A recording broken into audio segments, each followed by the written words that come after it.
আসসালামু আলাইকুম ওয়ারাহমাতুল্লাহি ওয়া বারাকাতু। প্রিয় গল্পঘর শ্রোতা ও বন্ধুরা, আশা করি আপনারা সবাই ভালো আছেন। আজকে যে গল্পটি আপনারা শুনতে যাচ্ছেন, গল্পটির নাম হচ্ছে ভাবি যখন বউ। আর আমি আছি আপনাদের সঙ্গে শাহাদাত হোসেন নীরব। এডিট পরিচালনা রয়েছেন জয়নাল আবেদিন সোহান। গল্পটি লিখেছেন কাব্য আহমেদ। ভাইয়াকে অনেক ধন্যবাদ আমাদের এত সুন্দর একটি গল্প উপহার দেওয়ার জন্য। যারা গল্প পড়তে ভালোবাসেন, লেখক কাব্য আহমেদ ভাইয়ের পেজটি ফলো করে গল্প পড়ে আসবেন। আর আপনারা যারা এখনও আমার এই চ্যানেলটি সাবস্ক্রাইব করেননি, সবার আগে নতুন গল্প পেতে সাবস্ক্রাইব করে দিন। তো চলুন বেশি দেরি না করে গল্পে যাওয়া যাক। কখনো ভাবিনি নিজের ভাবিকেই বিয়ে করতে হবে, কিন্তু পরিস্থিতির শিকার হয়ে বিয়ে করতে হয়েছে। এখন আমি ছাদে দাঁড়িয়ে আছি, একটু পরেই আমার বাসর। শুধু আমার না, আমার আর ভাবির। এখন তো ভাবি না, বউ। কিন্তু আমার চিন্তা হচ্ছে নীলাকে নিয়ে, আমার গার্লফ্রেন্ড, যাকে আমি প্রথম দেখায় ভালোবেসে ফেলেছিলাম। আর তারপর প্রেম। নীলা তো আমাকে তার জীবনের চেয়েও বেশি ভালোবাসে। নীলাকে এখন কি বলবো? নীলা কি মেনে নিবে সেটা? কিরে, এখনো দাঁড়িয়ে আছিস যে? রুমে যা। আম্মুর কণ্ঠে পিছনে ফিরে তাকালাম। তুই কি আপসেট? না, এটা তো আমার দায়িত্বের মধ্যে পড়ে। যা, রুমে যা। তারপর আমি ছাদ থেকে নিচে আসলাম। রুমের দরজার সামনে দাঁড়িয়ে আছি। কি করব ভাবতে পারছি না। সাহস জুগিয়ে দরজা ঠেলে রুমে ঢুকলাম। রুমে ঢুকে দেখলাম ভাবি জানালার পাশে বসে বাইরের দিকে তাকিয়ে আছে। ভাবির দৃষ্টি আকর্ষণ করার জন্য মীরা আমার দিকে তাকালো। তার দৃষ্টি একেবারেই শান্ত। কিভাবে মেয়েটা নিজেকে ধমিয়েও রাখতে পারে? কাব্য, তুমি এসেছো। কোথায় ছিলে এতক্ষণ? শান্ত কণ্ঠে বলল। ছাদে ছিলাম। তুমি জানালায় দাঁড়িয়ে কি করছো? ঘুমোওনি? না। কি করে ঘুমায় বলো? গলায় যেন কোথা আটকে গেল। আমি কিছু বললাম না। তখন মীরাই বলল, আচ্ছা কাব্য, আমার সাথে এমন কেন হলো? কি দোষ করেছি আমি? বলে ধুকরে কেঁদে উঠল। কেঁদো না প্লিজ, তোমার জীবনটাও নষ্ট করে দিলাম। তুমি এখন নীলাকে কি জবাব দিবে? ভাবিকে আমি নীলার কথা শেয়ার করতাম, তাই জানে। এতে তোমার কোনো দোষ নেই। তুমি নিজেকে দোষারোপ করো না প্লিজ। কিন্তু মীরা কেঁদেই চলছে।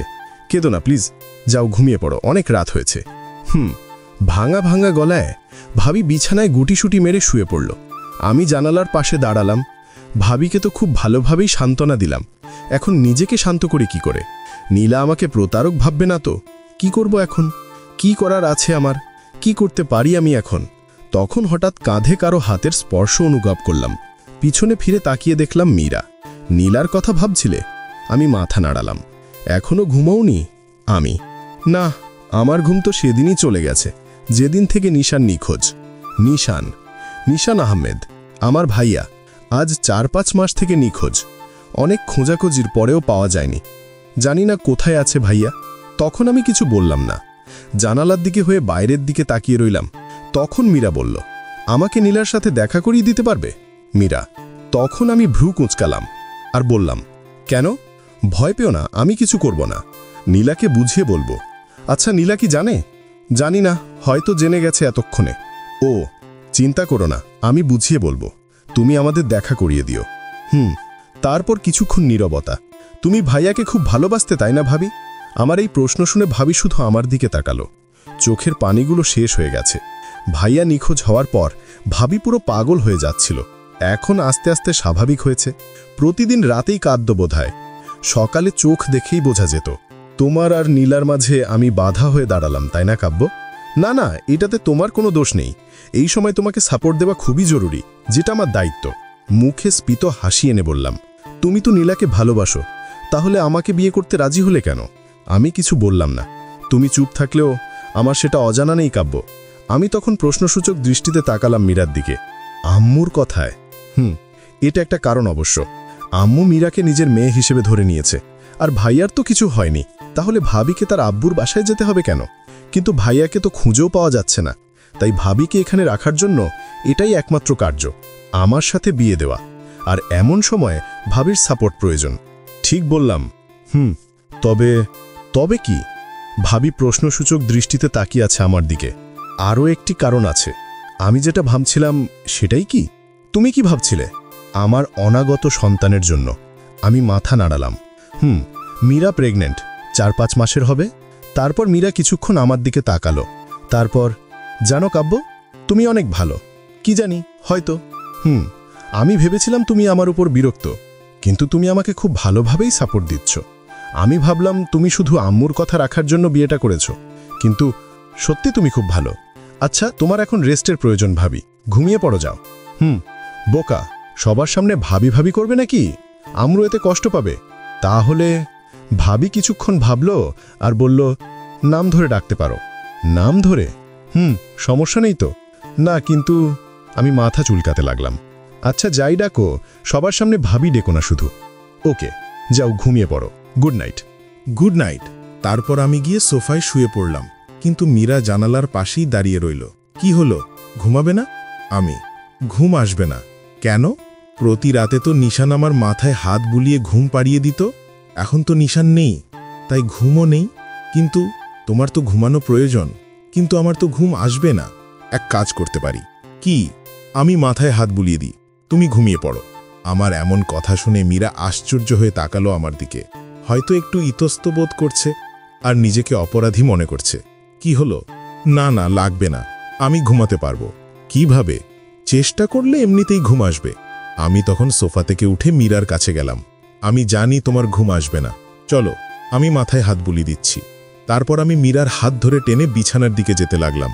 মীরা অবাক হয়ে তাকিয়ে আছে আমার দিকে, কিছু বলতে পারছে। আমি মীরাকে শুইয়ে দিয়ে মাথায় হাত বোলাতে লাগলাম। মীরা লজ্জায় চোখ বুজে নিল। মীরার যেন কেমন কেমন লাগছে। এতদিন নিশানের সাথে সংসার করল, আর এখন তার আপন ছোট ভাইয়ের সাথে। ছি, নিজে কি অপরাধী মনে হচ্ছে মীরার। তারপর এসব ভাবতে ভাবতে মীরা ঘুমিয়ে গেলে আর আমি উঠে পড়ি এবং সোফায় গিয়ে শুয়ে পড়ি। তারপর ঘুমিয়েও পড়লাম। সকালে চোখ খুলে দেখলাম মীরা ঘুমিয়ে গেলে আমি উঠে সোফায় গিয়ে শুয়ে পড়লাম। আর কখন যেন ঘুমের রাজ্যে হারিয়ে গেলাম মনেই নেই। যখন ঘুম ভাঙল, চোখ খুলে দেখলাম সকাল হয়ে গেছে। হাত পা উপরে তুলে বড় করে হাই তুললাম। বিছানার দিকে তাকিয়ে দেখলাম মীরা এখনো ঘুমিয়ে আছে। ঘুমন্ত অবস্থায় পরীর মতো লাগছে মীরাকে। তারপর কিছুক্ষণ তাকিয়ে থাকলাম। মোবাইলটা হাতে নিয়ে অন করলাম। তখন নীলার 10টা মেসেজ দেখে আমার চোখ চড়ক গাছ।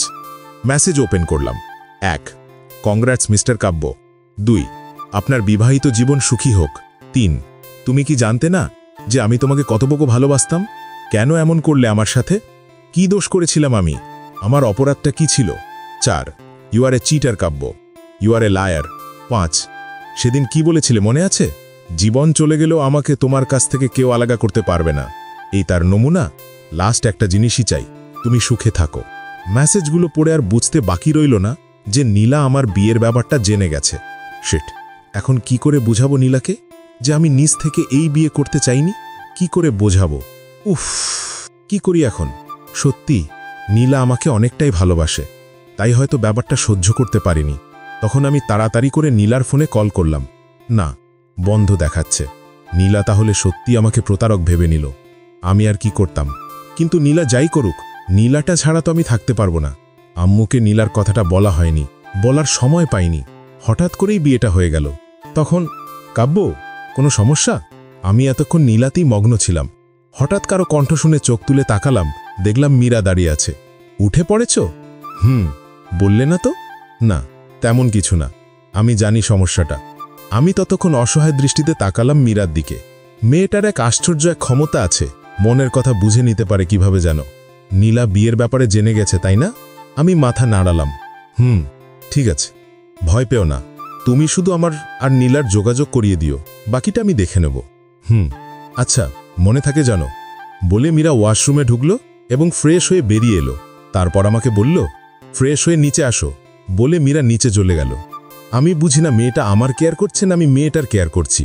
তারপর ফোনটা হাতে নিয়ে নীলার ফোনে আরেকবার ট্রাই করলাম। না, সংযোগ বন্ধ দেখাচ্ছে। এই মেয়েটাও না, একটুতে অভিনয় করে ফেলে। কিন্তু এই ব্যাপারটা তো একটু না, অনেক বড়ই। কারো ভালোবাসার মানুষের অন্য কারোর সাথে বিয়ে হয়ে গেলে কেউই স্বাভাবিক থাকে না। নীলাকে নিয়ে প্রচুর টেনশন হচ্ছে। আমার এমন কর্মকাণ্ডে অনেক কষ্ট পেয়েছে মেয়েটা। এসব ভাবতে ভাবতে ওয়াশরুমে ঢুকলাম। এদিকে মীরা নিচে নেমে এলো। খুব অস্থির লাগছে নিজেকে। রাতে একটু ঝুমাইনি। কাব্য ভেবেছিল আমি ঘুমিয়ে পড়েছি, কিন্তু আমি ঘুমাইনি। কি করে ঘুমাবে মীরা? এতদিন যার স্পর্শে ও ঘুমের দেশে তলিয়ে যেত, এখন তো সেই নেই। তাহলে মীরা ঘুমাবে কি করে? নিশান কি আর ফিরে আসবে না? যদিও আসে, তাহলে যদি শোনে ওর ছোট ভাইয়ের সাথে আমার বিয়ে হয়েছে, তখন কি ভাববে? নিশ্চয়ই খারাপ ভাববে। মীরা ভাবে ওর জন্যই কাব্য ওর ভালোবাসাকে হারাতে চলেছে। নিজেকে কঠোর শাস্তি দিতে ইচ্ছে হচ্ছে মীরার। যে করি হোক, নীলার কাব্যের ভালোবাসা সহজ করে দিতে হবে, সমস্যার সমাধান করতে হবে। এদিকে আমি ফ্রেশ হয়ে একটা শার্ট পরে নিচে নামলাম। বাসাটা বেশ উৎসব মুখর, তেমনটা না হলেও একমত আর কি। যতই হোক ছোট ছেলের বিয়ে। নিচে নামতে দেখলাম মীরার আম্মুর মধ্যে কথোপকথন চলছে। কিরে মা, এত তাড়াতাড়ি ঘুম ভেঙে গেল? আম্মু: মীরা। ছোট্ট করে উত্তর দিল মীরা। আম্মু মীরার থুতনি ধরে মুখটা উঁচু করে ধরলেন। তুই কিন্তু আমাকে প্রমিস করেছিলি নিজেকে শক্ত রাখবি, নিশানের কথা ভেবে কষ্ট পাবি না। যদিও আম্মুর চোখে পানি আছে, তবুও বললেন, তাহলে তুমি কাঁদছ কেন? আম্মু। মীরা ভাঙা গলায় বলল। তখন সাথে সাথে আম্মুও ধুকরে কেঁদে উঠল। আমার ছেলেটা এখন কোথায় আছে কে জানে। কাঁদতে কাঁদতে বললেন আম্মু, আম্মু তোমার যেমন কষ্ট হচ্ছে আমারও তেমনই কষ্ট হচ্ছে, তাহলে আমি নিজেকে সহজ করব কি করে বলো? আম্মু তখন মীরাকে জড়িয়ে ধরে কেঁদে দিলেন। দুজনেই কাঁদছে। আম্মু, কাব্যকে এসবের মধ্যে জড়ানোর কি দরকার ছিল? মীরা: তোর মতো এত ভালো আর মিষ্টি মেয়েকে হারাতে চাই না যে, তাই। মীরা তখন আম্মুকে জড়িয়ে ধরল আরও শক্ত করে। কিন্তু কাব্যের জীবন আর ভবিষ্যৎটা যে নষ্ট করে দিলে। আম্মু, আমার বিশ্বাস এতে কাব্যের জীবন নষ্ট নয়, বরং আরও ভালো হবে, সুন্দর হবে।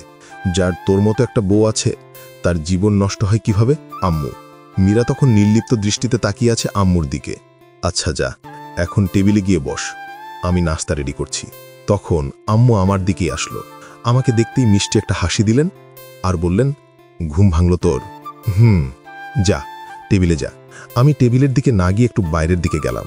নীলাকে ফোনে ট্রাই করলাম, দেখি পাই কিনা, কিন্তু না, এখনও সুইচ অফ দেখাচ্ছে। তখন হঠাৎ করে আরেকবার ট্রাই করতেই ফোন ঢুকে গেল। 2-3 রিং হওয়ার পর রিসিভও করল। হ্যালো নীলা, আমি। কিন্তু ওপাশ থেকে কোনো শব্দ আসছে না, নীরব। হ্যালো নীলা, তুমি শুনতে পারছো? Hello hello. তবু ওপাশ থেকে কোনো শব্দ আসছে না। আমি জানি এটা নেট প্রবলেমের কারণে হচ্ছে না, বরং নীলা নিচ থেকেই কথা বলছে না। টুট টুট টুট। শেট, কেড়ে দিল। কি করে বোঝাই এই মেয়েকে যে আমি কতটা ভালোবাসি ওকে? সারা রাত কত কষ্টের মধ্যে কাটিয়েছে ওর জন্য। নীলা কি সেটা বুঝতে পারবে না কখনো? আরও কয়েকবার ট্রাই করলাম, রিং হচ্ছে, রিসিভ করছে না। 5-6 বার কল করার পর যখন ধরল না, তখন একটা মেসেজ করলাম, নীলা প্লিজ একটাবার ফোনটা রিসিভ করো, শুধু একটাবার প্লিজ। মেসেজ দেওয়ার কিছুক্ষণ পর আবার কল করলাম। এখন 2-3 বার রিং হওয়ার পর রিসিভ করলো। হ্যালো, তুমি শুনতে পাচ্ছ? একটাবার কথা বলো প্লিজ। কিছুক্ষণ নীরব থাকার পর, কি আর বলবে তুমি? বাসরাতের গল্প শোনাবে তাই না? স্পষ্ট কান্না শব্দ ভেসে আসছে। প্লিজ কেঁদো না, আমার কথাটা শুনো প্লিজ। কিন্তু ওপাশে নীরা ফুপিয়ে ফুপিয়ে কাঁদছে। দেখো লক্ষ্মীটি, কেঁদো না প্লিজ। চুপ, একদম আমাকে ইমপ্রেস করার চেষ্টা করবে না। আচ্ছা, অন্ততপক্ষে কান্নাটা থামিয়ে আমার কথাটা শুনো। তারপর নীলা কান্না থামালো, তবু ফুপানো শোনা যাচ্ছে। নীলা, আমি এই বিয়েটা আমার নিজের ইচ্ছেতে করিনি। ও ভালো কথা। তারপর? বিশ্বাস করো, আমি আম্মুর কথা রাখার জন্যই বিয়েতে রাজি হয়েছি। বাহ, বেশ তো, বিয়ে করে ফেলেছ, অথচ বিয়েতে তোমার মত ছিল না। গল্পটা বেশ মানিয়েছে। আগে তো তুমি বোকাশোকা ছিলে, এখন বেশ চালাক হয়ে গেছো কাব্য। বিশ্বাস করো প্লিজ, আমি শুধু আম্মুর কথা রাখার জন্যই বিয়েটা করেছি। কাকে করেছি জানো? কাকে আবার? মীরা নামের একটা মেয়েকে। মীরা কে জানো? কে? আবার তোমার সাথে যার বিয়ে হয়েছে। কাঁদতে কাঁদতে বলল। আরে চুপ করো, ধমক দিয়ে বললাম। নীলা কোনো কথা বলল না, তবে কান্নার বেগ বাড়তেই থাকলো। মীরা আমার ভাবি, আমার বিয়েটা ভাবির সাথেই হয়েছে। মানে মানে ভাবি প্রেগনেন্ট আর ভাইয়া 4-5 মাস থেকে নিখোঁজ। এই সময় ভাবিকে সাপোর্ট দেওয়া খুব জরুরি। ভাইয়ার নিখোঁজ হয়ে ভাবি একেবারে ভেঙে পড়েছিল। তাই আম্মু আমাকে বিয়ের কথা বললে আমি মানা করতে পারিনি। মানা করতে চেয়েছিলাম, কিন্তু আম্মু কোনো কথা বলতে নিষেধ করেছিল। মীরার সাপোর্টের জন্য তোমার আম্মু তোমাকেই বেছে নিল, আর কাউকে পেল না। আর তুমিও থই থই করে বিয়ের জন্য রাজি হয়ে গেলে। নীলা, বোঝার চেষ্টা করো, আমি আম্মুর চাপে বিয়েটা করেছি, সেটা তো বুঝলাম। কিন্তু কাল রাতে যে তোমাদের মাঝে বাসর রাত ছিল বলেই উহুহু কাঁদতেই থাকলো। আরে চুপ করো, কিসের বাসর রাত? তার মানে তোমাদের মাঝে কিছু হয়নি? না, আমি বিশ্বাস করি না তোমরা ছেলেদের সামনে একটা বিয়ে করা বউ থাকবে আর তোমরা কিছু করবে না। এটা অসম্ভব। আচ্ছা, তোমার যদি বিশ্বাস না হয় তাহলে তুমি মীরার সাথে দেখা করতে পারো। না মানে, কাল তোমার সময় হবে, যদি সময় থাকে তাহলে কফি শপে এসো। মীরার সাথে মিট করলে বুঝতে পারবে। আচ্ছা, এখন রাখি। তারপর ফোন কেটে দিলাম। যাক, এখন একটু শান্তি পাচ্ছি। নীলার সাথে কথা বলতে পারলাম। ঘরে ঢুকে দেখলাম মীরা দাঁড়িয়ে আছে, আর কয়েকজন প্রতিবেশী আন্টি বসে আছেন। এরা এখানে কেন, কি মতলবে এসেছে কে জানে। তখন শুনলাম, তোমার কপাল ভালো, এক ভাইকে খাওয়ার পর তার ছোট ভাইকে বরহিসিদে পেয়েও গেছো। একজন আন্টি। এমন অলক্ষণে মেয়ে আমি জীবনে দেখিনি। নিজের স্বামীর মৃত্যু ডেকে আনলো, আর এখন আবার অন্যজনের বউ হয়ে আছে। অন্য একজন আন্টি। তাদের কথা শুনে রাগে আমার মাথায় আগুন জ্বলছে। এদের এগুলো ছাড়া আর কোনো কাজ নেই নাকি? ভাইয়া নিখোঁজ, এদের মীরার কি দোষ? আর ও অলক্ষণে হলো কিভাবে? ওর কারণেই কি ভাইয়া নিখোঁজ হয়েছে নাকি? ভাইয়া নিখোঁজ হয়েছে, এখানে মীরার দোষ কোথায় খুঁজে পেলেন আপনারা? আমি চিৎকার দিয়ে বলছিলাম কথাগুলো। আমার চিৎকারে সবাই এসে উপস্থিত হলো। এরকম মেয়েকে তো অপয়াই বলা ঠিক। স্বামীর নিখোঁজ হওয়ার 3-4 মাস হতে না হতেই অন্য আরেকজনকে বিয়ে করে বসলো। কি খারাপ স্বভাবের মেয়েরা। চুপ করুন, আর একটা খারাপ শব্দ বলবেন না মীরাকে মেয়ে। বিয়েটা ওর ইচ্ছেতে হয়নি, আম্মুর ইচ্ছেতে হয়েছে। আম্মু ওকে প্রমিস করিয়ে বিয়েতে রাজি করিয়েছেন, না হয় মীরা এই বিয়েতে রাজি হতো না। এমন মেয়েকে আপনারা অপয়া বলছেন যে স্বামীর নিখোঁজ হওয়ার খবরে দিনে 2-3 বার জ্ঞান হারিয়েছে। এমন মেয়েকে আপনারা অলক্ষণে বলছেন যে গর্ভে সন্তান থাকা সত্ত্বেও তার পরোয়া না করে স্বামীর নিখোঁজ শোকে নিজেকে মৃত্যুর দিকে নিয়ে যাচ্ছিল। কেমন মহিলা আপনারা? মীরার মতো পরিস্থিতি যদি আপনার মেয়ের হতো তাহলে এরকম বলতে পারতেন? আমাদের মেয়ে এরকম হতেই পারে না। হতে পারে না? তাহলে আপনার মেয়ে বিয়ের 2 মাস পরে ডিভোর্স হয়ে এখন ঘরে বসে আছে কেন? এই আপনার মেয়ের ভালো নমুনা। সবাই তখন চুপ।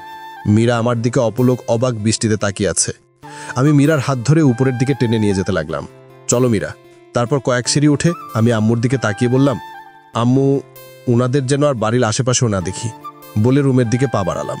যাওয়ার সময় আম্মুর চোখের দিকে তাকিয়ে দেখলাম আম্মুর চোখে পানি চিকচিক করছে। এটা হয়তো আনন্দ অশ্রু। মীরাকে নিয়ে রুমে আসলাম।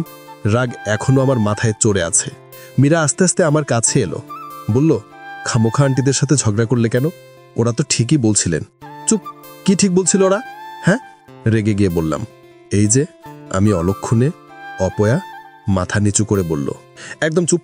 এরকম কথা নেক্সট টাইম মুখে আনলে মুখ সেলাই করে দিব। কে বলেছে তুমি ওরকম? যত সব আজগুবি কথাতে বিশ্বাস করো তোমরা মেয়েরা। মীরা কিছুক্ষণ আমার দিকে তাকিয়ে থাকলো, তারপর বলল, তুমি আসলেই ভালো কাব্য। জানি আমি। সকালের নাস্তাও তো করনি। তুই বসো, আমি নাস্তা নিয়ে আসছি। এই, একটু নড়বে না, আজ থেকে তোমার কাজ করা বন্ধ। মানে? মীরা অবাক হয়ে বলল, হ্যাঁ, তুমি বসো, আমি নাস্তা নিয়ে আসছি।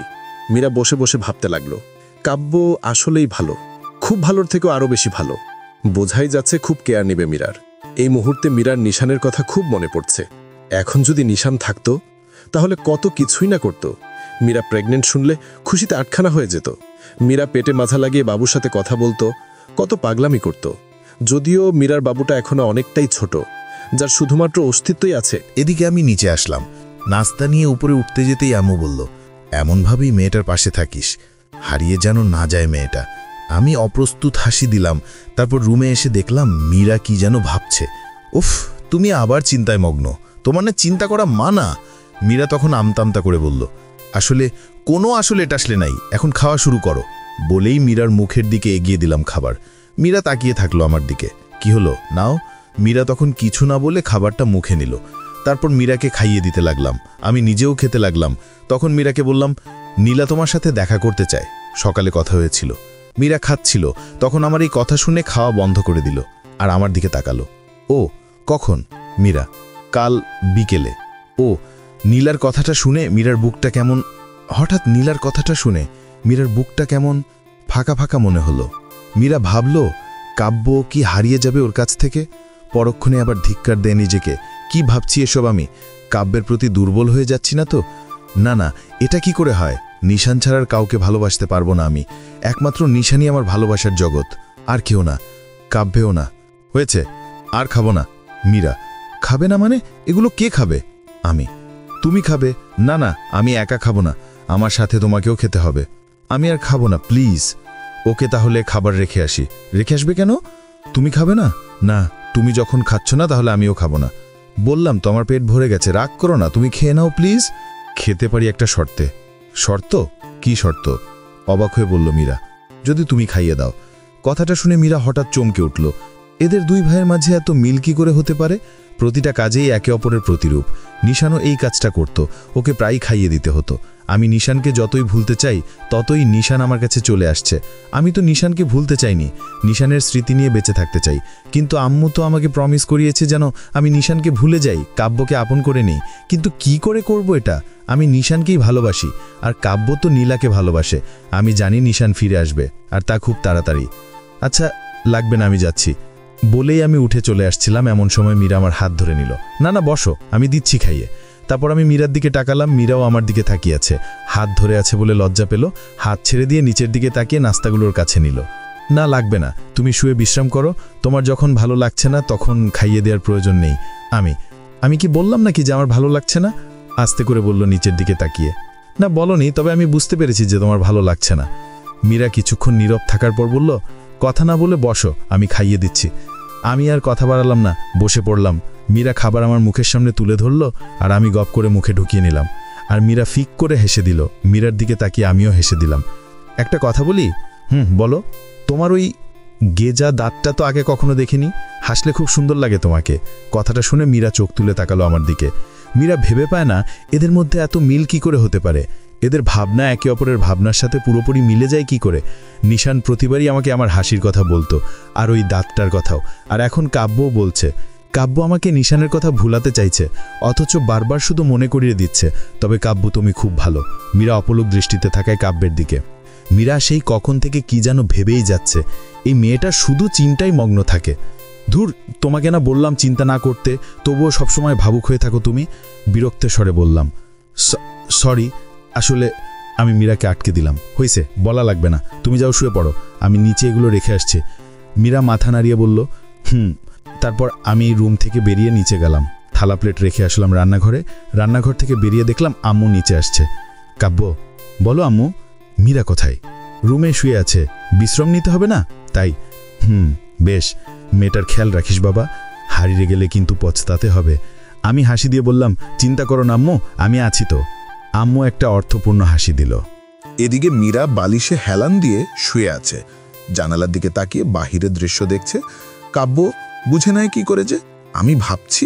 কি এক আশ্চর্য ক্ষমতা ছেলেটির। না, কাব্যর সামনে আর ভাবা যাবে না, পরে আবার কাব্য রাগ করবে। মীরার এখন নিশানের কথা খুব মনে পড়ছে, কাঁদতেও পারছে না ভয়ে। কাব্য যদি রাগ করে, আবার আম্মুকেও প্রমিস করেছে, কিন্তু ভেতরে ভেতরে পুড়ে যাচ্ছে মীরার। মীরা তখন তার এক হাত পেটের ওপর রাখলো, বাবুকে ছুঁয়ে দিচ্ছে। নিশান থাকলে হয়তো এভাবেই ছুঁয়ে দিত। কোথায় গেল নিশানটা? এতটাই নিষ্ঠুর হয়ে গেল। ও জানে না যে ওকে ছাড়া ওর জান পাখিটা থাকতে পারে না। টপ করে চোখ থেকে 2 ফোঁটা পানি পড়ল তখন। এদিকে আম্মুর সাথে কথা বলে আমি রুমে এলাম, দেখলাম মীরা শুয়ে আছে পেটে হাত দিয়ে। বাবুটা কি আস্তে আস্তে বড় হয়ে যাচ্ছে? আমার কণ্ঠ শুনে মীরা চমকে উঠল, হাত সরিয়ে নিল তাড়াতাড়ি। লজ্জা পেয়েছে বেশ। আমি গিয়ে বিছানায় বসলাম। বললে না তো? মীরা আমার দিকে তাকালো। না, এমনি। এমনি কি? এমনি হাত রেখেছিলাম আর কি। লজ্জা পেয়ে নিচের দিকে তাকিয়ে বলল মীরা। আচ্ছা, আমি একটু বাইরে যাচ্ছি, ফিরতে একটু লেট হবে, তুমি বিশ্রাম করো, উঠবে না কিন্তু। মীরা মাথা নাড়ালো। তারপর আমি রুম থেকে বেরিয়ে আম্মু রুমে গেলাম। আম্মু, আমি বের হচ্ছি। কোথায় যাচ্ছিস? একটু দরকার আছে, একটু লেট হবে। আচ্ছা, যত তাড়াতাড়ি পারিস বাড়ি ফিরিস। ঠিক আছে বলেই আমি বেরিয়ে পড়লাম। এদিকে মীরার খুব ইচ্ছে হচ্ছিল কাব্যকে জিজ্ঞেস করতে কোথায় যাচ্ছে ওকে যেন নিয়ে যায়। মীরা বেশ খানিক মাস ধরে কোথাও যায়নি তাই, কিন্তু বলতে পারেনি। আমি বেরিয়ে পড়লাম। বেরিয়ে নীলার ফোনে কল করলাম। কয়েকবার রিং হওয়ার পর রিসিভ করলো। হ্যালো, কোথায় তুমি? আমি। কেন, কোথায় আবার? বাসায় থাকি, বাসায় আছি। আরে এত কড়া জবাব দিচ্ছ কেন?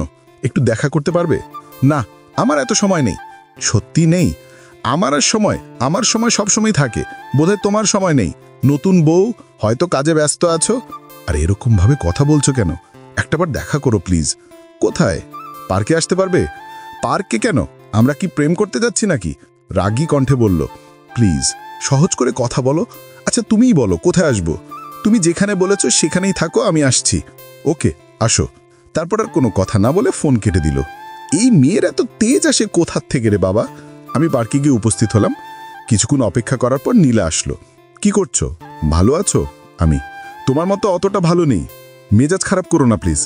এখন তো মেজাজ খারাপ হবেই, তোমার তো বউ আছে। তাহলে আমাকে দিয়ে কি করবে এখন? আমি তো গেল না খেয়াল না। নীলা, তুমি বুঝো না কেন? আমি সত্যি এই বিয়েতে রাজি ছিলাম না। আমি তোমাকেই ভালোবাসতাম, আর এখনো বাসি। হা হা হা, ভালোবাসো আমাকে? কেন, কোনো সন্দেহ? যদি বলি তুমি এক্ষুনি আমাকে বিয়ে করো, পারবে বিয়ে করতে? আমি অবাক হয়ে তাকালাম নীলার দিকে। মেয়েটার মাথায় কি গন্ডগোল পাকছে কে জানে। কি বলছো তুমি এসব নীলা? এখন জানতাম পারবে না। যখন তুমি মীরাকে ডিভোর্স দিয়ে দেখাবে আর আমাকে বিয়ে করবে, তখনই আমি বিশ্বাস করব তুমি আমাকে ভালোবাসো, তার আগে না। বলেই নীলা চলে গেল। আমি অবাক হয়ে তাকিয়েছি নীলার যাওয়ার দিকে। তখন আমি দ্বিধায় পড়ে গেলাম, কি করতে পারি এখন? আমি তো সত্যিই নীলাকে ভালোবাসি, কিন্তু নীলা আমাকে যে পরিস্থিতি ফেললো, এখন কি করতে পারি? নীলাকে ভালোবেসেছি যেহেতু, সেহেতু বিয়েও করতে হবে। কিন্তু এদিকে মীরা, আমার যা মনে হচ্ছে মীরাকে আমি একটু স্বাভাবিক করতে পেরেছি, কিন্তু এখন যদি এমন কিছু করি তো মীরা ভেঙে পড়বে। যদিও আমার জন্য দুঃখ করবে না, তবু আমি ওর বন্ধু। কিন্তু নীলাকে কি হারিয়ে ফেলবো? না, এটা হতে পারে না। আমি নীলাকে ভালোবাসি, তাই নীলার দেওয়া শর্ত আমি মেনে নিতে রাজি। না, এটা হতে পারে না। আমি নীলাকে ভালোবাসি, তাই নীলার দেওয়া শর্ত আমি মেনে নিতে রাজি। তারপর বাসায় ফিরলাম। খুব কষ্ট হচ্ছে, নীলা এমন করতে পারলো আমার সাথে। কি করে বের হই এই গোলকধাঁধা থেকে? একদিকে মীরা, আমার বিয়ে করা স্ত্রী, অন্যদিকে প্রেমিকা নীলা, আমার ভালোবাসা। মীরাকে ডিভোর্স দিলে আম্মু আর মীরা দুজন কষ্ট পাবে, আর আম্মুর সিদ্ধান্ত ছাড়া তো কিছুই করতে পারবো না আমি। আর নীলাকে ছাড়া তো আমি অসম্পূর্ণ। বাসায় ফিরে সোজা রুমে গেলাম। মীরা রুমে নেই। কোথায় গেল মেয়েটা? বলেছিলাম বিশ্রাম করতে, আর উনি কোথায় যে গেল? তখন আমি আম্মুর রুমের দিকে গেলাম। কিরে, এসে গেছিস? আম্মু: মীরা কোথায়? কোথায় আবার? রুমেই আছে, দেখ গিয়ে। পেলাম না তো। ভালো করে খুঁজে দেখ, রুমেই কোথাও আছে মনে হয়। তারপর রুমে এসে চারিদিক খুঁজে দেখলাম, কিন্তু না, কোথাও নেই। তখন বারান্দায় কারো উপস্থিতি টের পাচ্ছি। মনে হয় বারান্দায় আছে। বারান্দায় গিয়ে দেখলাম মীরা বারান্দার গ্রিলে হাত রেখে দাঁড়িয়ে আছে, বাহিরের দৃশ্য দেখছে বোধহয়। আমি বলে গেলাম শুয়ে বিশ্রাম নিতে, আর উনি বারান্দায় দাঁড়িয়ে বাহিরের দৃশ্য অবলোকন করছেন। মীরা বারান্দায় দাঁড়িয়ে বাহিরের দিকে তাকিয়ে আছে। অনেকদিন হলো বাহিরটা দেখেনি। আব্বু আম্মু তো বাসায় নিতে চাইছিল, কিন্তু যায়নি। কাব্য আর আমার বিয়ের দিন আম্মু ভিজা ভিজা চোখে তাটাচ্ছিল, তারপর আর আসেনি। বোধহয় মেয়ের এই কষ্ট দেখতে পারবে না বলে আসছে না। কাব্যটা যে সেই কখন গেল, এখনও এলো না। ও পাশে থাকলে ভালোই লাগে, একাকিত্ব গুছিয়ে উঠতে পারি। কত সুন্দর সুন্দর কথা বলে, আমার কত কেয়ার নেয়। কাব্য কি নীলারও এমন কেয়ার নেয়? এদিকে আমি অনেকক্ষণ ধরে দাঁড়িয়ে আছি, মীরা এখনো টেরও পায়নি। কি এত ভাবে মেয়েটা? Excuse me. হ্যাঁ, নেয়। আমার কথা শুনে মীরা চমকে পিছনে ফিরে তাকালো, অবাক দৃষ্টিতে তাকিয়ে আছে আমার দিকে। মীরা খুব বড়সড় শক খেল। কাব্য বুঝল কি করে আমি মনে মনে কি ভাবছি? হ্যাঁ, নেয়। তুমি এই জগতে নেই, তুমি এখন ভাবনার জগতে। কি এত ভাবো? আমি কতক্ষণ ধরে দাঁড়িয়ে আছি, তোমার সেদিকে খেয়ালই নেই। মীরা আমার কথা শুনে বিস্ময় যেন কাটিয়ে উঠল। তারপর আস্তে করে বলল, ও। তখন আমার কথায় যেন মীরা স্বস্তি পেল। তো তোমাকে না বলেছিলাম বিশ্রাম নিতে? তাহলে এখানে কি প্রকৃতিপ্রেমী হওয়ার ইচ্ছা আছে নাকি? আমি: না, শুয়ে থাকতে ভালো লাগছিল না, তাই এখানে দাঁড়িয়ে বাহিরের দৃশ্য দেখছিলাম। ও, তুমি তো অনেকদিন হলো ঘুরতে যাও না। মীরা তখন মাথা নাড়ালো। তাহলে আজ যাবে? কোথায়? ঘুরতে। মীরা তখন আমার দিকে তাকিয়ে রইল। কি হলো? যাবে মানে যাবে, মানা করার চান্স নেই। কিন্তু কোনো কিন্তু না, সন্ধ্যায় আমরা ঘুরতে যাচ্ছি, এটাই ফাইনাল। ওকে? না মানে, বললাম তো, আর কোনো কথা নেই, আমার ডিসিশনই ফাইনাল। মীরা তখন মাথা নিচু করে দাঁড়িয়ে রইল। দুপুর হয়ে গেছে, লাঞ্চ সেরে নিতে হবে। একটু আগেই না খেলাম সকালের নাস্তা, তো এখন আবার খাবো কি করে? কেন? হাঁ করে খাবে। মীরা হেসে দিল। তারপর, সন্ধ্যায় যাচ্ছ তো? মানা করতে বারণ করলে তো? তাহলে তো যেতেই হবে, তাই না? Good girl. গুড গার্ল না ছাই? কিছু বললে? না তো। ও। তারপর আমি নিচে গেলাম। আম্মু আর রহিমা খালা তখন খাবার রেডি করছে। আব্বু অফিস থেকে বাসায় এসেছে লাঞ্চের জন্য। আমি নিচে যেতেই, কিরে বোমা, কোথায়? উপরে। আসছে। ও, তা মেয়েটাকে একটু বাইরে ঘুরিয়ে নিয়ে আয় না, মন ভালো হবে। হ্যাঁ আব্বু, সন্ধ্যায় ঘুরতে যাব ভাবছিলাম। ও, খুব ভালো কথা, গাড়ি নিয়ে সারা শহর ঘুরিয়ে আসিস বৌমাকে নিয়ে। এদিকে মীরার রুমেই আছে, ভাবুক হয়ে বসে আছে। কাব্য বুঝে নিল যে ও ঘুরতে যেতে চায়। কি করে? আশ্চর্য, কিন্তু আমার যাওয়াটা কি ঠিক হবে? যদি না যাই তাহলে তো কাব্য রাগ করবে।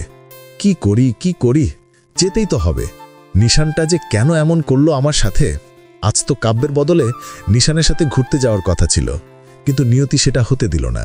নিশানের বদলে কাব্যকে ঠিক করেছে নিয়তি, কিন্তু কাব্যকে আমি কি করে মানা করি? ও তো মানা করতে বারণ করেছে। যাক, এসব কথা এখন নিচে যাই, না হয়ে ও নিজে উপরে এসে যাবে।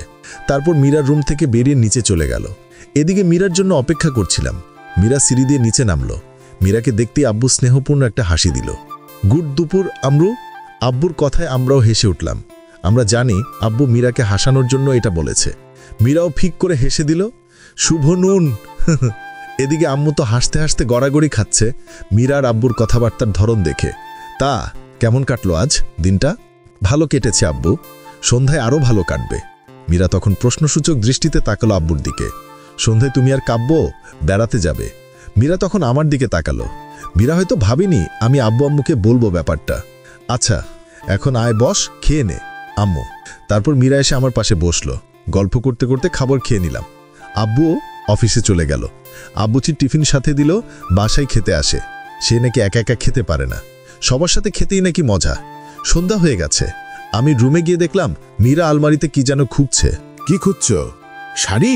মীরা ঘুরে দেখল আমি, তখন শুধু মাথা নাড়ালো। পছন্দ হচ্ছে না? না, ছোট্ট করে জবাব দিল। আমি চুজ করে দিচ্ছি। তারপর শাড়িগুলো উল্টে পাল্টে দেখলাম। একটা সাদা শাড়ি পছন্দ হলো। আমি মীরার দিকে এগিয়ে দিলাম।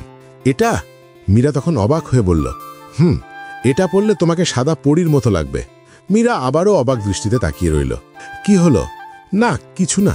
তারপর আমি একটা নীল শার্ট প্যান্ট পরে রেডি হয়ে নিলাম। রুম থেকে বেরিয়ে গেলাম। নীলাকে কল করতে হবে, না জানি মেয়েটা কি করছে। আমাকে শক্ত শক্ত কথা বললেও আমি জানি ও নিজে কষ্ট পেয়েছে। কল দিলাম, কিন্তু রিসিভ করছে না।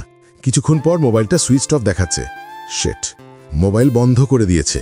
এদিকে মীরা অবাক হচ্ছে। এরা দুই ভাইয়ের পছন্দ এক হয় কি করে? চল ফেরাও এক। নিশান ঠিক একই কথা বলতো, সাদা শাড়ি, তোমাকে সাদা পরী লাগবে। নিশানও সাদা শাড়িটাই পছন্দ করত।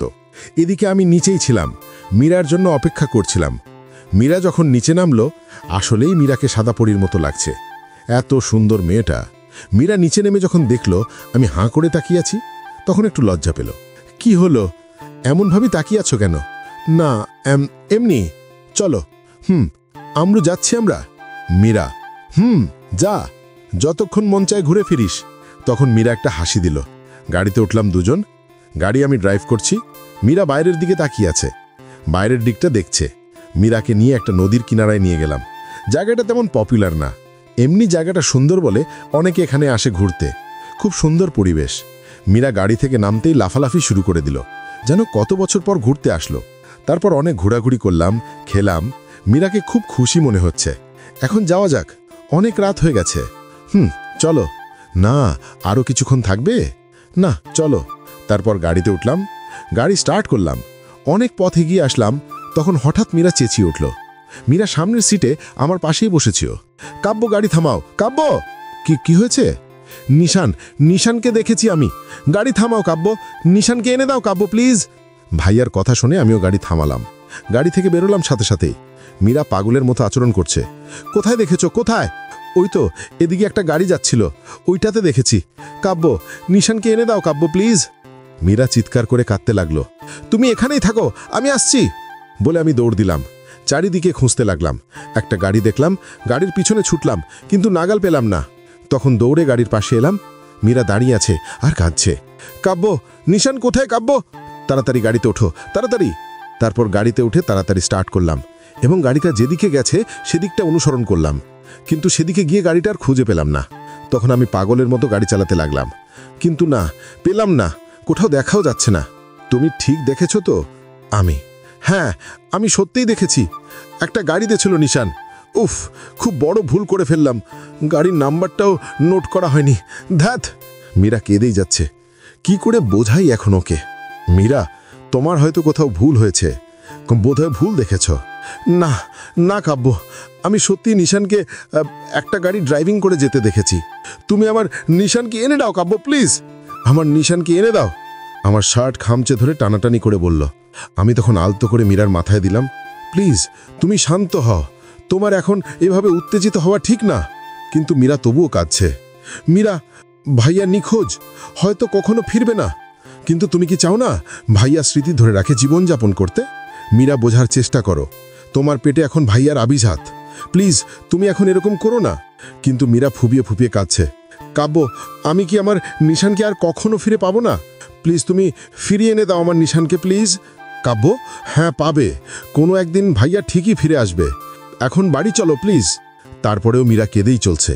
তারপর আমি জোর করে গাড়িতে ওঠালাম। তাড়াতাড়ি গাড়ি ড্রাইভ করে বাসায় ফিরলাম।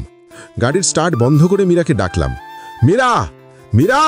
কিন্তু মীরা কোনো কথা বলছে না। কি হলো মেয়েটার? মীরা, এই মীরা! তাও কোনো কথা বলছে না। আমি ভয় পেয়ে গেলাম। তাড়াতাড়ি পানির বোতল থেকে হাতে পানি নিয়ে মীরার মুখে ছিটিয়ে দিলাম। তারপর আস্তে আস্তে চোখ খুলল সে। কাব্য, কাব্য, নিশান কোথায়? কাব্য, নিশান কোথায়? আবার কান্না আরম্ভ করে দিল। তুমি কান্না থামাও প্লিজ, এমন করে কেঁদো না। আমরা বাসায় ফিরে এসেছি, চলো বাসায় চলো। না না, আমার নিশানকেই চাই। আমার নিশানকে এনে দাও কাব্য। তারপর আমি মীরাকে জোর করে ধরে গাড়ি থেকে নামালাম। বারবার কান্নায় ভেঙে পড়ছে। ওর মাথা আমার বুকে আছড়ে পড়ছে। মেয়েটাকে কি করে বোঝাই এই সময় এত চাপতৃষ্ট ভালো না। তারপর মীরাকে নিয়ে দরজার কাছে গিয়ে কলিং বেল টিপলাম। আম্মু এসে দরজা খুলল আর মীরাকে কাঁদতে দেখে হকচকিয়ে গেলেন। বললেন, এ কি মীরার এই অবস্থা কেন? মীরা কাঁদছে কেন কাব্য? আম্মু, আগে মীরাকে নিয়ে রুমে যাও, পরে আমি সব বলছি। আম্মু তখন মীরাকে ধরে নিয়ে গেল রুমে। পিছনে পিছনে আমিও গেলাম। তারপর আম্মু বিছানায় শুয়ে দিল মীরাকে। মীরা কাঁদতে কাঁদতে অস্থির হয়ে যাচ্ছে। আমি পাশে গিয়ে বসলাম। মীরার মাথায় হাত বুলাতে বুলাতে বললাম, শান্ত হ প্লিজ, আর কেঁদো না। এরকম কেন করছো তুমি? কিন্তু মীরা তবুও কাঁদছে। আম্মু, তুমি যাও, আমি মীরাকে ঘুম পাড়িয়ে আসছি। তারপর আম্মু মীরার মাথায় হাত বুলিয়ে চলে গেলেন। আমি মীরার মাথায় হাত বুলাতে লাগলাম। আর মীরা কাঁদছে তো কাঁদছে। চোখ বন্ধ করো মীরা, প্লিজ চোখ বন্ধ করো। তখন আমি নিজে মীরার চোখ বন্ধ করালাম, মাথায় হাত বুলিয়ে দিতে লাগলাম। আমি স্পষ্ট দেখতে পাচ্ছি মীরা ফুঁপাচ্ছে। অনেকক্ষণ মাথায় হাত বুলিয়ে দিলাম। মেয়েটা ঘুমিয়ে পড়েছে, কাঁদতে কাঁদতে ক্লান্ত হয়ে গেছে। আমি তখন আলতো করে উঠে পড়লাম, লাইট নিভিয়ে নিচে গেলাম। আম্মু পায়ছাড়ি করছে। আমাকে দেখে এগিয়ে এলো। কাব্য, কাব্য, মীরার কি হয়েছে? আম্মু, মীরা ভাইয়াকে দেখেছে। কথাটা শুনে আম্মু ধরফড়িয়ে তাকালো আমার দিকে। সত্যি? কোথায় আছে এখন? আমার ছেলে ভালো আছে তো? আম্মু কাঁদো কাঁদো স্বরে বলল। আম্মু, তুমি শান্ত হও, কাঁদছো কেন? কোথায় দেখেছো তোর আমার নিশানকে?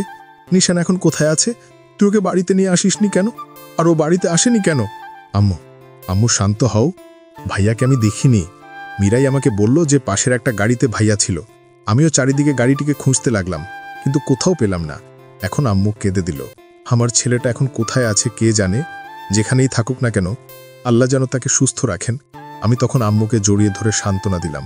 আম্মু, মীরা যখন দেখেছে ভাইয়াকে, তখন ভাইয়া এই শহরেই কোথাও আছে। তুমি চিন্তা করো না, আমরা খুঁজে বের করব ভাইয়াকে। আম্মু মাথা নাড়ালো, তবে কেঁদেই যাচ্ছে। আমি তো আম্মুকে সান্ত্বনা দিলাম, কিন্তু ভাইয়াকে এখন খুঁজব কোথায়? কোথায় আছে ভাইয়া? আচ্ছা, এখন রুমে যাই, মীরাকে গিয়ে দেখে আসি। মেয়েটা কি করছে কে জানে। রুমে গিয়ে দেখলাম মীরা এখনো ঘুমোচ্ছে, কাচুমাচু হয়ে শুয়ে আছে। আমি গিয়ে ওর মাথার পাশে বসলাম, মাথায় হাত বুলিয়ে দিতে লাগলাম। আমি মীরার মুখের দিকে তাকিয়ে আছি। কি আছে ওর মুখে যেটা আমাকে টানছে ওর দিকে? এত মায়াবী কেন মেয়েটা? মীরার প্রতি আমি আকৃষ্ট হয়ে পড়ছি। তারপর কিছুক্ষণ মীরার মাথায় হাত বুলিয়ে দিলাম। তারপর বারান্দায় গেলাম। নীলার ফোনে ট্রাই করছি, কিন্তু ফোন রিসিভ করছে না। থ্যাত, ফোন ধরছে না কেন? আরেকবার ট্রাই করে দেখি। কয়েকবার রিং হওয়ার পর ফোন রিসিভ করলো। কি সমস্যা, ফোন ধরছো না কেন? সমস্যাটা আমার না, তোমার। তুমি যদি সত্যি আমাকে ভালোবেসে থাকো, তাহলে আমার শর্ত পূরণ করবে। আর যেদিন তুমি আমার শর্ত পূরণ করতে রাজি হবে, সেদিনই ফোন দিবে, তার আগে নয়। টুট টুট টুট। কি হলো? কেটে দিল। নীলা এমন কড়া কড়া কথা আমাকে শোনাতে পারলো। ওর শর্ত পূরণ করতে না পারলে ওকে কল দিব না, কিন্তু নীলার সাথে কথা না বলে আমি থাকবো কি করে? বুঝতে পারছি না কিছু, কেন এমনটা ঘটলো সবার সাথে। তারপর রুমে এলাম, দেখলাম মীরা এখনো ঘুমোচ্ছে। আমরা বাইরে খেয়ে এসেছি, তাই আর না খেয়ে শুয়ে পড়লাম। Dot dot dot dot. এরপর প্রায় 1 সপ্তাহ কেটে গেল। মীরা এখন একটু স্বাভাবিক। খুব কষ্ট করে মেয়েটাকে স্বাভাবিক অবস্থায় ফিরিয়ে এনেছি। প্রথম কয়েকদিন তো খাওয়া দাওয়া পর্যন্ত ছেড়ে দিয়েছিল, কাঁদতেই থাকতো সারাদিন। তারপর এই কয়েকদিন মীরাকে নিয়ে অনেক জায়গায় ঘোরাঘুরি করলাম। প্রায় প্রতিদিনই মীরাকে নিয়ে ঘুরতে যেতাম। রাতে মাথায় হাত বুলিয়ে ঘুম পাড়িয়ে দিতাম, গল্প করতাম। বাবুর উপর চাপ পড়বে বলে মীরা এখন আর তেমনভাবে ভাবে না, আর কাঁদেও না, তবে উদাস হয়ে থাকে। আর এদিকে নীলার সাথে আমার আর একবারও কথা হয়নি সেদিনের পর থেকে। নীলা সিম বন্ধ করে রেখেছে। রাত হয়ে গেছে। মীরা বারান্দায় ইজি চেয়ারে বসে আছে। আমাকে যে করেই হোক নীলার দেয়া শর্ত পূরণ করতে হবে। যে করেই হোক মীরাকে বলতে হবে। তারপর আমি বারান্দায় যাচ্ছি, আবার আসছি। অস্বস্তি লাগছে। কি করে বলবো মীরাকে? মীরা হয়তো আমার উপস্থিতি টের পেল, পিছনে না তাকিয়ে বলল, কাব্য। হ্যাঁ হ্যাঁ, কিছু বলবে? ঘুরে আমার দিকে তাকালো আর আমি মাথা নাড়ালাম। বলো, তুমি যদি কষ্ট পাও। নিচের দিকে তাকিয়ে বললাম। মীরা তখন মুচকি হাসল। কষ্ট পাবো কেন? আর আমি জানি তুমি আমাকে এমন কোনো কথা বলবে না যাতে আমি কষ্ট পাই। মীরার কথা শুনে আমি চোখ তুলে মীরার দিকে তাকালাম। এ কি, তোমার চোখ লাল কেন? মীরা চেয়ার থেকে উঠে পড়ল, আমার পাশে এসে আমার হাত ধরল। বলো কাব্য, কি হয়েছে তোমার? একমাত্র তুমিই ছিলে আর আছো যে আমাকে আমার পরিস্থিতির সাথে মোকাবেলা করতে সাহায্য করেছো আর করছো। এখন বলো, আমি তোমার জন্য কি করতে পারি? আমি কোনো কথা না বলে নিচের দিকে তাকিয়ে রইলাম। মীরা এসে আমার দুগালে হাত দিয়ে মাথা উপরে তুলল আর আমার চোখের দিকে তাকালো। বলো কাব্য। নীলা বলেছে। কি হলো, থেমে গেলে কেন? কি বলেছে বলো? তোমাকে ডিভোর্স দিয়ে যেন ওকে বিয়ে করে নি। কথাটা শুনেই মীরার মুখ মলিন হয়ে গেল, আমার গাল থেকে হাত নামিয়ে নিল। আমি জানি তুমি কষ্ট পাবে, তুমি নিজেকে দোষারোপ করবে, তুমি হয়তো ভাববে তুমি খারাপ, তাই আমি তোমাকে ছেড়ে চলে যাচ্ছি। কিন্তু তুমি খুব ভালো মীরা। নীলার এই শর্ত পূরণ না করলে ও আমার সাথে আর সম্পর্ক রাখবে না। তাই মীরা তখন মলিন একটা হাসি দিল, বলল, না আমি কষ্ট পাইনি। আচ্ছা তুমি ডিভোর্স পেপার রেডি করো। সত্যি আমি তোমাকে কষ্ট দিতে চাই না। মীরা হাসল। আমি কষ্ট পাইনি, তোমরা দুজন এক হতে পারলেই আমি খুশি, তোমাদের সমস্যা মিটিলেই আমি খুশি। আমি মীরাকে জড়িয়ে ধরলাম। সত্যি তুমি খুব ভালো। খুব শক্ত করে জড়িয়ে ধরলাম। মীরাও হাত দুটো দিয়ে আমাকে জড়িয়ে ধরল। আমি জড়িয়ে ধরা থেকে ছেড়ে মীরার গাল দুটো ধরে বললাম, you are very good girl. আমি এমনই একটা বন্ধু চাই, হবে তো? মীরা হাসল, তবে হাসিটা নিষ্প্রাণ। তারপর আমি রুমের দিকে গেলাম। এদিকে মীরার বুকটা কেমন খালি খালি লাগছে, যেন কিছু একটা হারিয়ে ফেলছে। মীরা ভাবে, তবে কি আমি কাব্যকে ভালোবেসে ফেললাম? একে ভালোবাসবো না তো কাকে ভালোবাসবো? এত ভালো আবার কেউ হয় নাকি? তবে নিশানও তো আমার মন থেকে যাচ্ছে না। নিশানকেও তো আমি আমার জীবন থেকে বেশি ভালোবাসি, কিন্তু কাব্য আমার জীবন থেকে সরে যাচ্ছে দেখে আমার এত কষ্ট হচ্ছে কেন? না, কাউকে ছাড়তে পারবো না। আমি দুজনকেই ভালোবাসি। মীরা কেঁদেই চলছে। বিধাতা কেন ওকে এই দ্বিধার মধ্যে ফেললেন? এদিকে নীলা রুমে উপুর হয়ে শুয়ে আছে আর কাঁদছে। কাব্যকে কষ্ট দিয়ে নীলা নিজেও কষ্ট পাচ্ছে। কাব্যের সাথে কড়া করে বলা কথাগুলো নীলাকে বেশি কাঁদাচ্ছে। কি করে কাব্যকে এত কঠিন কঠিন কথা বলতে পারল নীলা? কি করে? নীলার আব্বু মেহতাব হোসেন রুমে ঢুকলেন। বুঝতে পারলেন মেয়েটা কাঁদছে। কি হয়েছে আম্মু? নীলার আব্বু। নীলা চোখ মুছে নিল তাড়াতাড়ি। ওর আব্বুর দিকে তাকিয়ে একটা হাসি দিল। কিছু না আব্বু। নীলা, কি ভাবিস? তুই খুব বড় হয়ে গেছিস। তুই আমার কাছে এখনো সেই ছোট্ট খুকিই আছিস, আর সেই তুই আমার কাছে তোর কাদার বিষয়ে লোকোচ্ছিস। নীলা এবার কেঁদেই দিল। কি হয়েছে আম্মু বল? নীলার কাছে গিয়ে মাথায় হাত বুলাতে বুলাতে বললেন, আব্বু, কাব্য কি হয়েছে? কাব্য বিয়ে করে নিয়েছে, আর সেদিন আমি কাব্যের সাথে খুব খারাপ ব্যবহার করেছি। কি বলছিস? কাব্য বিয়ে করে নিয়েছে?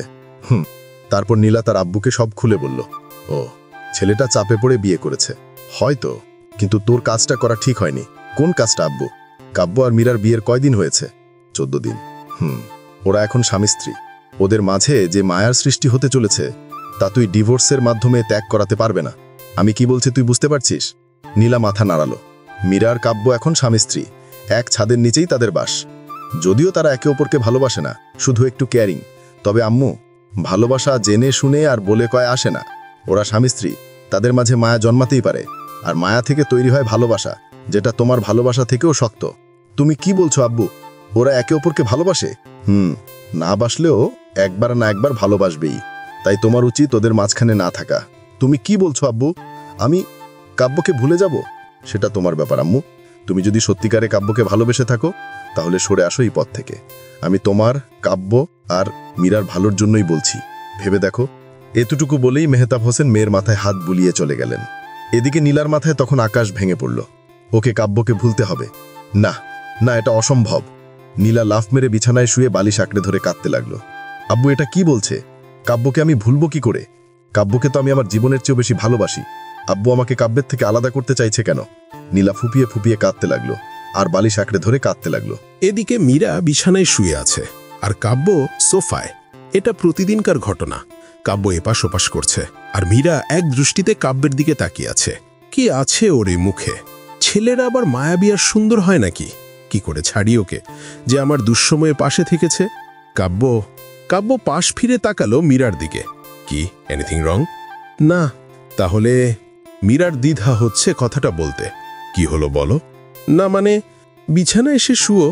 কাব্য মীরার দিকে তাকালো আর মীরা উৎফুল্ল দৃষ্টিতে বলছে, না, আমি সোফায় শুতে পারবো, অসুবিধা হচ্ছে না তো আমার। তুমি ঘুমিয়ে পড়ো। একটা দিনই তো। মীরার কথা শুনে কাব্যের মুখ মলিন হয়ে গেল। আসলেই তো, কাল ওরা ডিভোর্সের জন্য অ্যাপ্লাই করবে। এটাই হয়তো শেষ রাত ওদের। প্লিজ। কাব্য মীরার দিকে তাকালো। মীরা যেন খুব করে চাইছে কাব্য যেন ওর পাশে শুয়ে। কাব্যও তো চাইছে, কিন্তু ওকে। কাব্য বালিশ নিয়ে বিছানায় রাখল, মীরার পাশে গিয়ে শুলো। মীরা চিত হয়ে শুলো, কাব্য একই রকম শুলো। মাঝখানে কোনো বালিশ নেই। আমার অস্বস্তি লাগছে মীরার পাশে এরকমভাবে শুতে। মাঝখানে একটা বালিশ রাখি, আমি তো আবার বেশি এপাশ ওপাশ হই, কখন আবার তোমার পেটে রিসুম করে ঘুষি বসিয়ে দিই। মীরা হাসল। লাগবে না। ও। তারপর কিছুক্ষণ নীরবতা। আচ্ছা কাব্য, মানুষ বড়ই অদ্ভুত, তাই না? কখন কাকে ভালোবেসে ফেলে বলা যায় না। আমি মীরার দিকে তাকালাম। মীরা নীরব দৃষ্টিতে তাকিয়ে আছে আমার দিকে। আসলেই। একটা কাজ করবে? মীরা আমার দিকে প্রশ্ন ছুড়ে মারল। কি? আমার পেটে একবার হাত রাখবে? আমি চমকে উঠলাম। অবাক বিস্ময় নিয়ে মীরার দিকে তাকালাম। মীরার দৃষ্টি বরাবরের মতোই শান্ত। মেয়েটা এমন কেন?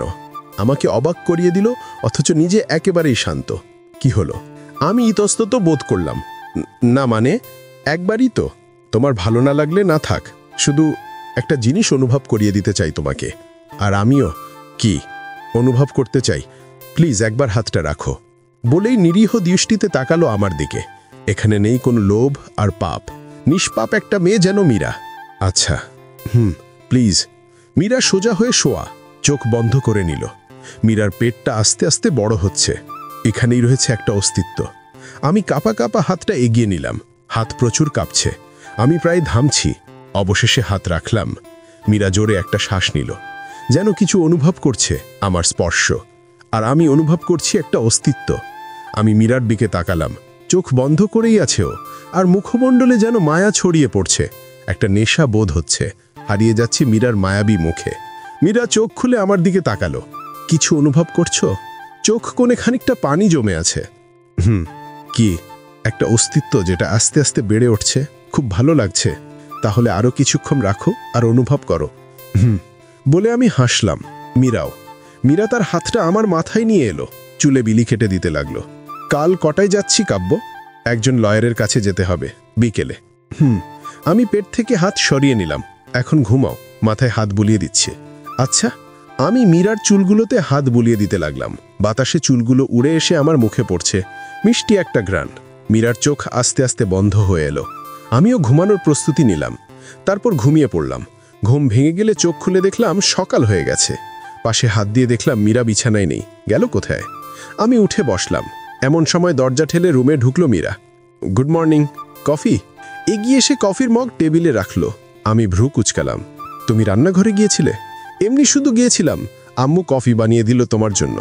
একা একা নিচে যাওয়ার কি দরকার? যদি কোনো অঘটন ঘটে? আরে কিচ্ছু হবে না, এ তো ভেবো না তো। উনি জানেন কিছু হবে না। চুপটি করে এখানে বসো, আমি ওয়াশরুম থেকে আসছি। তারপর ওয়াশরুমে গিয়ে ফ্রেশ হয়ে নিলাম। এসে কফি খেয়ে নিলাম। কাব্য? বলে মীরার দিকে তাকালাম। একটা কথা বলি? বলো, যতটা মন চায়। মীরা হাসল। ডিভোর্সের পরেও কি তুমি আমার যত্ন নিবে? আমি চোখ তুলে মীরার দিকে তাকালাম। শুধু দ্বিধায় ফেলে দেয় মেয়েটা। তখন তো তোমার কেয়ার করার জন্য ভাইয়া থাকবে। কোথায় তোমার ভাইয়া? এই ফেসে গেলাম। এখন কি বলি? না মানে, তুমি যখন দেখেছো তখন এখানেই কোথাও আছে। খুব তাড়াতাড়ি বের করে নেব। আব্বু খোঁজার জন্য লোকজন পাঠিয়ে দিয়েছে বিভিন্ন জায়গায়। মুখ উদাস হয়ে গেল। ভুল কিছু বলে ফেললাম? না। তাহলে উদাস কেন? এমনি। তারপর সকালের খাবার মীরা কি খাইয়ে দিলাম। আস্তে আস্তে বিকেল গড়িয়ে এলো। মীরা রেডি, আমিও রেডি। আম্মুকে বেড়ানোর কথা বলে বেরিয়েছি। আমি নিশ্চুপ গাড়ি চালাচ্ছি। মীরাও নিশ্চুপ। গাড়ির বাইরের দিকে তাকিয়ে আছে, তবে প্রতিদিনের মতো উৎফুল্ল নয়। আমি মোবাইল নিয়ে নীলাকে কল করলাম। প্রথমবার রিসিভ করলো না, পরে নিজেই ফোন করলো। হ্যালো নীলা। আমি ডিসিশন নিয়ে নিয়েছি। কি?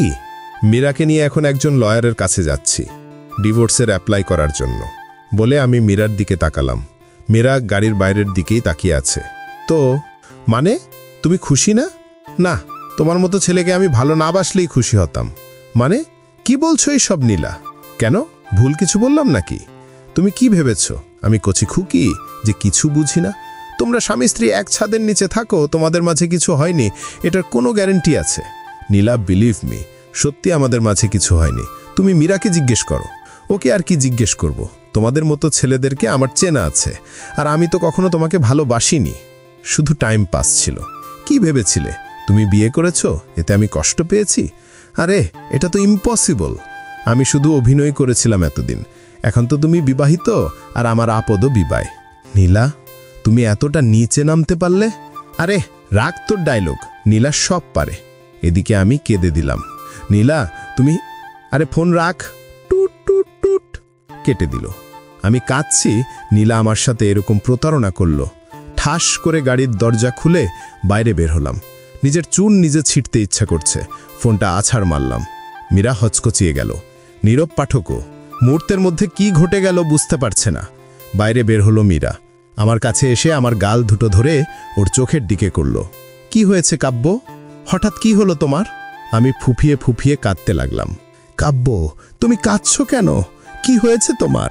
মীরা ভাঙা ভাঙা গলায় বলল। মীরাও কেঁদে দিয়েছে। মীরা, নীলা, কাঁদতে লাগলাম। কি হয়েছে নীলার? নীলা আমাকে ধোঁকা দিয়েছে, আমার সাথে প্রতারণা করেছে। আমি কান্নায় ভেঙে পড়লাম। মীরাকে জড়িয়ে ধরলাম। মীরাও আমাকে শক্ত করে আঁকড়ে ধরল। তুমি কেঁদো না প্লিজ, কেঁদো না। কিন্তু আমি কেঁদেই চলছি, নিজেকে মানিয়ে নিতে পারছি না। মীরা আমাকে সান্ত্বনা দিচ্ছে বারবার। মীরা গাড়ির ড্রাইভারকে ফোন করে আসতে বলল। ড্রাইভার এসে পড়লে মীরা আমাকে গাড়িতে তুলে নিল, আর ওর কাঁধে মাথা চেপে ধরল। কেঁদো না প্লিজ, শান্ত হও। তারপর আমরা বাড়ি ফিরলাম। ড্রাইভার ভাই আমাকে ধরে রুমে নিয়ে গেল। আমার ভেঙে পড়া দেখে আম্মু পাগল প্রায়। মীরা এসে আমাকে বারবার জড়িয়ে ধরে সান্ত্বনা দিতে লাগলো। আম্মু এসে বারবার জিজ্ঞেস করতে লাগলো কি হয়েছে। তারপর মীরা আম্মুকে সব বলল। আম্মু বাকরুদ্ধ হয়ে গেল শুনে। খুব বড় খারাপ কাজ করে ফেলেছেন ওনার সাথে। সন্ধে হয়ে গেছে। আমি মেনে নিতে পারছি না যে নীলা আমার সাথে এরকম করতে পারল। আমার খুব কষ্ট হচ্ছে। মীরা বারবার আমাকে সান্ত্বনা দিচ্ছে। মীরা নিজের হাতে খাবার খাইয়ে দিল আমাকে। রাতে আমার মাথায় হাত বুলিয়ে ঘুম পাড়িয়ে দিল। খুব কষ্ট হচ্ছে আমার। নীলা আমাকে ঠকিয়ে দিল, আমার সাথে প্রতারণা করেছে। কান্নায় কেঙে পড়লাম। মীরাকে জড়িয়ে ধরলাম। মীরাও আমাকে শক্ত করে আঁকড়ে ধরল। তুমি কেঁদো না প্লিজ, কেঁদো না। কিন্তু আমি কেঁদেই চলছি, নিজেকে মানিয়ে নিতে পারছি না। মীরা আমাকে সান্ত্বনা দিচ্ছে বারবার। মীরা গাড়ি ড্রাইভারকে ফোন করে আসতে বলল। ড্রাইভার এসে পড়লে মীরা আমাকে গাড়িতে তুলে নিল, আর ওর কাঁধে মাথা চেপে ধরল। কেঁদো না প্লিজ, শান্ত হও। তারপর আমরা বাড়ি ফিরলাম। খুব কষ্ট হচ্ছে আমার। নীলামের সাথে আমার কথা হচ্ছে না। খুব কষ্ট হচ্ছে। দিন পর পর কাটতে লাগলো আমাদের। দিন পর পর কাটতে লাগলো আমাদের। কিছুদিন পর এখন অনেকটাই স্বাভাবিক আমি, মীরার কারণে। মীরা নিজেই আমার কেয়ার করে এখন। আম্মু আমার দিকে অপরাধী দৃষ্টিতে তাকালো। সেদিন তোর সাথে খুব খারাপ কাজ করে ফেললাম রে কাব্য, বলে আম্মু কেঁদে দিল। আম্মু প্লিজ, তুমি নিজেকে দোষারোপ করো না। যে চলে যাবে তাকে যেতে দিতে হয়। আর নীলা তো আমাকে ভালোবাসেনি তাহলে। এরকমভাবেই দিনগুলো কাটছিল আমাদের। এখন মাঝে মাঝে ঘুরতে যাই মীরাকে নিয়ে। কাব্য এখন একটু স্বাভাবিক হয়েছে। ছেলেটা একেবারে ভেঙে পড়েছিল। এখন বারান্দায় বসে আছে একদিকে। আমিও গেলাম। কাব্য, কাব্য ঘুরে তাকালো আমার দিকে। মন ভোলানো একটা হাসি দিল। কি? না মানে সেদিন আমরা ডিভোর্সের জন্য যাচ্ছিলাম তো। না মানে তুমি তো চাও আমাদের ডিভোর্স হোক। সেদিন তো যাইনি তাহলে। খুব কষ্ট করে বলল কথাটা মীরা। তুমি ডিভোর্স চাও তো? কালই যাব আমরা লয়ারের কাছে।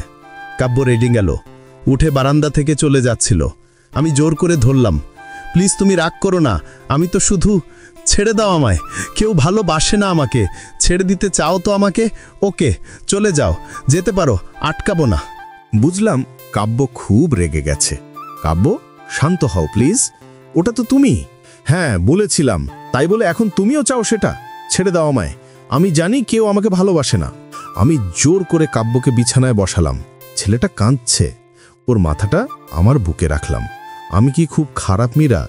কাঁদতে কাঁদতে বলল। কে বলল তুমি খারাপ? তাহলে ছেড়ে চলে যেতে চাও কেন? সরি, আর বলবো না। এই কান ধরলাম। এবার হাসো। কাব্য হেসে দিল। এরপর মীরাকে নিয়ে বেড়াতে এলাম পার্কে। একটা ব্রেঞ্চে বসেছিলাম। হঠাৎ ভাইয়ার মতো কাউকে চোখ পড়ল। আমি এগিয়ে গেলাম। পিছনে গিয়ে কাঁধে হাত রাখলাম। পিছনে ফিরতেই আমি চমকে উঠলাম। এ তো ভাইয়া। ভাইয়াকে দেখেই আমি জড়িয়ে ধরলাম। ভাইয়া, তুই এতদিন কোথায় ছিলি? তুই জানিস তোকে কত খুঁজেছি? আমি কেঁদে দিলাম। ভাইয়াও আমাকে জড়িয়ে ধরল। সরি রে, বাসায় যেতে পারলাম না আমি। শুধু মীরাকে একটা জবাব দেয়ার ভয়। এতদিন কোথায় ছিলি?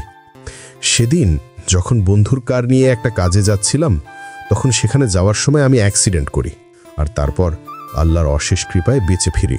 মীরা ভাইয়াকে দেখে কেটে দিল, দৌড়ে গিয়ে জড়িয়ে ধরল। কোথায় ছিলে এতদিন তুমি? এত কষ্ট কেন দিলে আমাকে? ভাইয়া কেনে ফেলল। সরি মীরা, তোমাকে আমি কষ্ট দিতে চাইনি। ভাইয়া মীরাকে জড়িয়ে ধরা থেকে ছাড়ল। মিশু বলতেই একটা মেয়ে এগিয়ে এলো, বেশ সুন্দর দেখতে। সরি মীরা, আমাকে ক্ষমা করে দিও।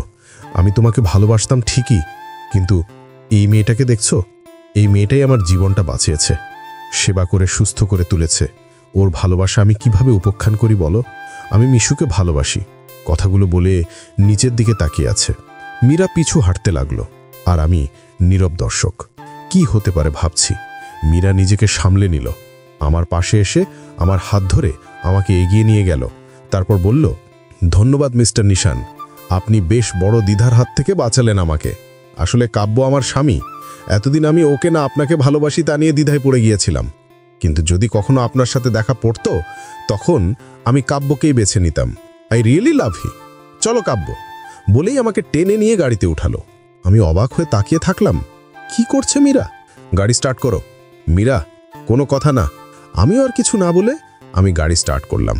সোজা বাড়িতে গেলাম। মীরা বাসায় গিয়ে সোজা রুমের দিকে গেল সিঁড়ি বেয়ে। আমিও গেলাম। বারান্দায় গিয়ে বাইরের দিকে তাকিয়ে থাকলো। এটা কি হলো মীরা? কেন, কি হলো? ভাইয়াকে তুমি রেখে চলে এলে, আর মিথ্যা বললে কেন? কোনটা? তুমি আমাকে ভালোবাসো। মীরা কটমট করে আনার দিকে তাকালো। আসলে তুমি একটা গাধা। কোনটা মিথ্যা কোনটা সত্য তাও জানো না।